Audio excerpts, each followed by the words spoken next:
首期10萬蚊我哋就可以攞低呢一套全新裝修嘅一個3房啦。首先我哋嚟睇睇呢間房嘅一個情況啊。咁呢個大廳嘅話咧，整體空間咧亦都係接近有30平方嘅，非常之好用。呢邊入戶門2梯6戶嘅一個位置過嚟呢邊嘅話咧，就係我哋一個雙一字型嘅廚房啦。3件套嗰啲全部都做好嘅，加上咧連通過嚟呢邊咧，仲有一個比較大嘅一個生活露台啦。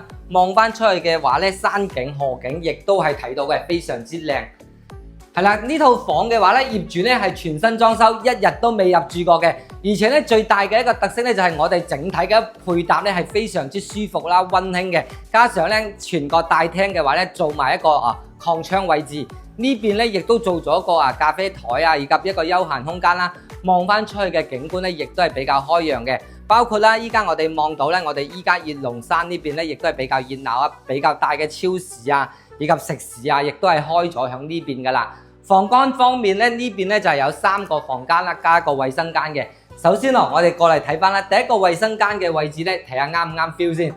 整體報告咧，3件套全部都係做好晒噶啦第一間房間基本上空間咧亦都有15個平方比較實用啲嘅，而且咧每間房咧方方正正，非常之好用。最細嘅話咧，但係咧呢間房咧嘅景觀咧亦都係相當之 beautiful 嘅，加上一個轉角窗咧望翻出去嘅河景山景，真係景觀非常之靚嘅。